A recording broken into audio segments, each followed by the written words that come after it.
Olá pessoal, tudo bem? A aula de hoje é sobre o reino dos animais, em especial o grupo dos invertebrados.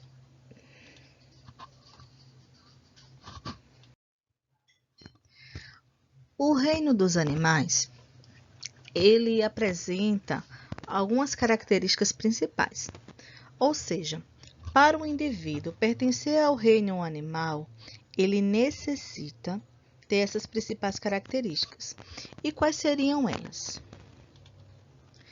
Esses indivíduos eles serem multicelulares, ou seja, formados por muitas células, serem heterotróficos, ou seja, diferente das plantas que eram autotróficas, que eram aquele indivíduo que conseguia, sintetizar seu próprio alimento, os animais eles não conseguem sintetizar seu próprio alimento.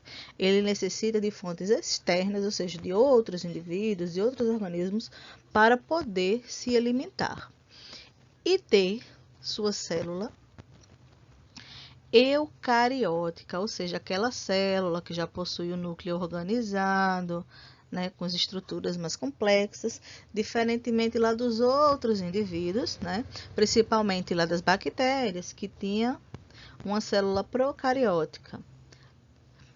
O reino dos animais, ele é dividido em dois grandes grupos, sendo o primeiro grupo, o grupo dos invertebrados, e o segundo grupo, o grupo dos vertebrados. Hoje iremos estudar sobre os invertebrados. E o que quer dizer invertebrados? Invertebrados, classificamos eles ou dizemos que eles são aqueles indivíduos que não possuem crânio e nem coluna vertebral. Geralmente, esses indivíduos ele têm o corpo mole ou existe um exoesqueleto ali de queratina que protege o corpo daqueles indivíduos, certo? E quais são os filos que são distribuídos dentro do grupo dos invertebrados?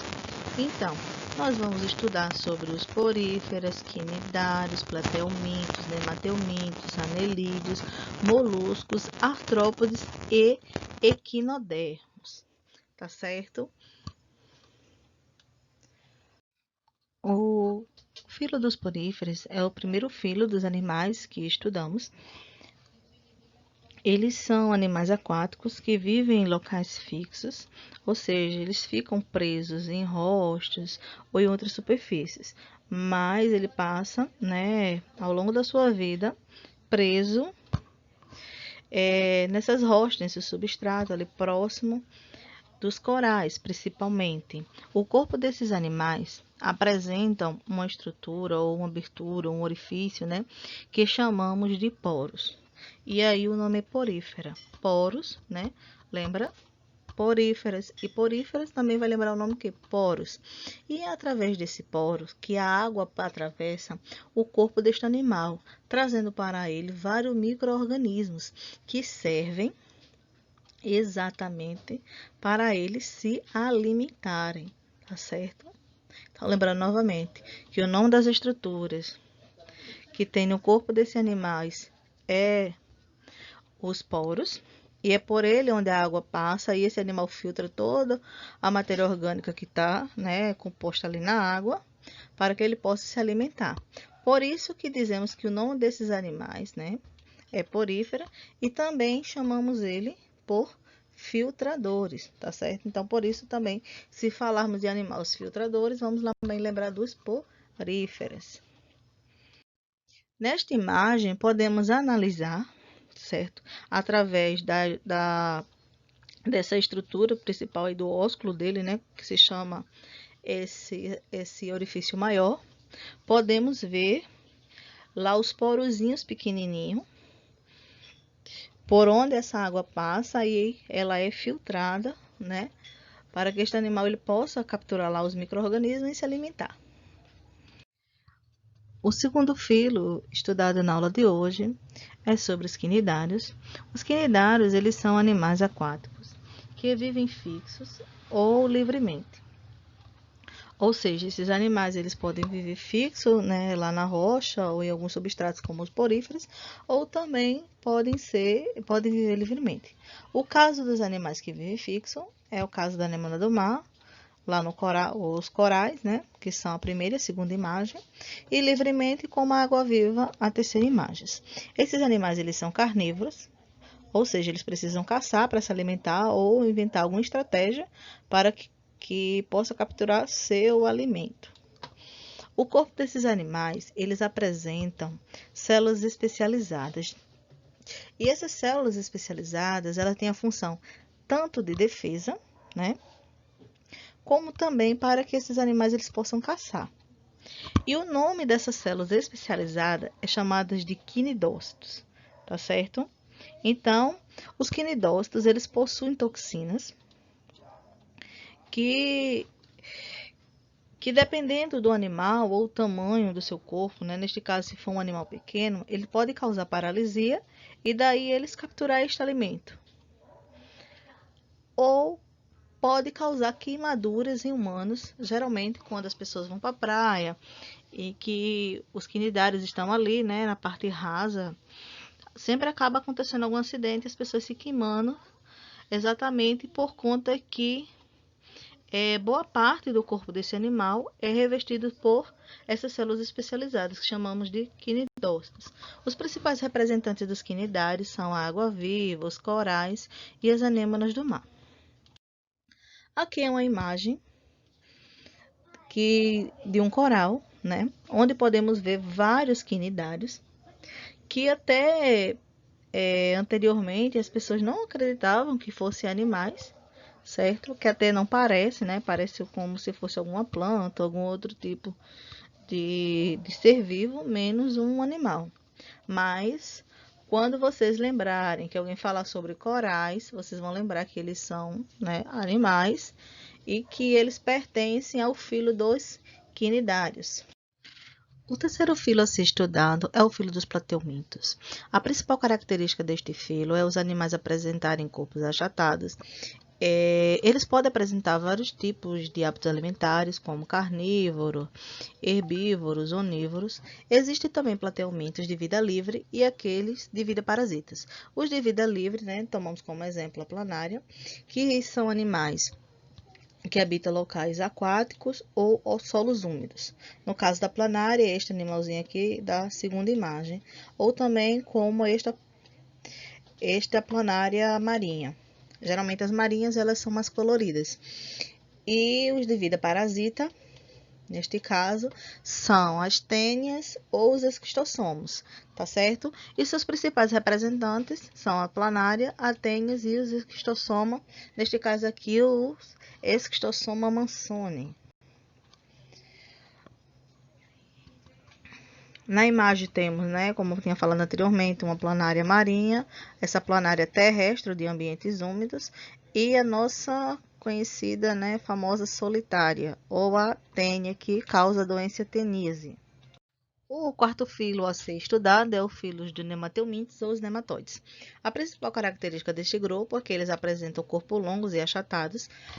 Estes animais, né, dependendo do nemateumintos, eles podem apresentar hábitos alimentares como carnívoros, herbívoros ou hematófagos, que são aqueles que se alimentam de sangue. Existem nemateumintos de vida livre e estes são encontrados em ambientes aquáticos, úmidos, terrestres. Ou também aqueles de vida parasita que vivem dentro, né, de outros seres vivos, como podem ser no caso das plantas e dos animais. Seus principais representantes é a lombriga e as ancilostomas, ou os ancilostomos, que este indivíduo aqui da última imagem, ele é um ancilostomo.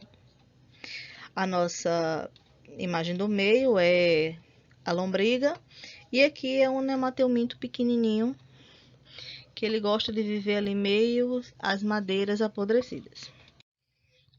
O nosso quinto filo é o filo dos moluscos. É um filo que é extremamente conhecido porque, né, a maioria de nós já tivemos um contato com algum molusco.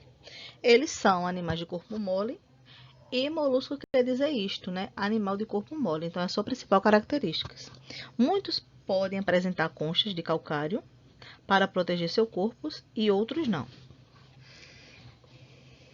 Eles podem apresentar hábitos alimentares como herbívoros, carnívoros, filtradores, detritívoros, parasitas e entre outros, né? Podemos ver que o filo dos molúsculos, os hábitos alimentares desses animais são bem vastos. Eles habitam ambientes aquáticos e terrestres. Seus principais representantes, né, assim de uma forma geral, são os caramujos, caracóis, as lesmas, as ostras, mexilhões, polvo e as lulas. Então, a primeira imagem é lá de um caracolzinho. A segunda imagem do polvo e a terceira imagem da lula. Como eu vinha falado, né, o filo dos moluscos tem aqueles animais que possuem conchas e aqueles que não possuem conchas. Então, as primeiras imagens de cima, as 3 primeiras são aqueles animais que possuem conchas e as 3 imagens aqui abaixo são aqueles animais que não possuem conchas. Lembrando que a concha é uma forma de proteção, né? É como se fosse a casinha desses animais que eles usam como abrigo e como falei anteriormente, proteção. E o último filo a ser estudado na aula de hoje é o filo dos anelídeos.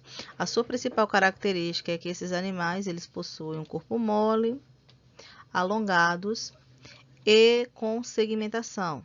Ou seja, essa segmentação ela tem uma forma, né, anelada, por isso esses animais recebem o nome de anelídeos, né, que lembra a forma de um anel. Eles podem apresentar hábitos alimentares como carnívoro, herbívoro, detritívoros e até hematófagos. Eles habitam ambientes, desde ambientes aquáticos, né, ambientes terrestres, aquático, como no caso da sanguessuga, terrestre, um exemplo as minhocas. E os seus principais representantes são as minhocas, os poliquetas e as sanguessugas. Na primeira imagem nós temos um poliqueto, na segunda a minhoca e a terceira uma sanguessuga. Então, analisando esta imagem da minhoca, principalmente nessa parte aqui onde o corpo dela está contraído, onde selecionei, podemos ter a ideia do porquê chamamos esse indivíduo de anelídeos, porque exatamente lembra um anel, né? Cada segmento. Lembra que eu falei que esses animais eles possuem corpo mole, alongado e segmentados, e esses segmentos é que chamamos de anéis, tá certo? Então, eu espero que vocês tenham gostado da aula de hoje. Estudamos vários filos dentro do grupo dos invertebrados, dentro do enorme reino que é o reino animal. Caso tenha ficado alguma dúvida, vocês me procurem e vamos conversando um pouquinho mais. Um beijo para vocês e até a próxima. Tchau, tchau.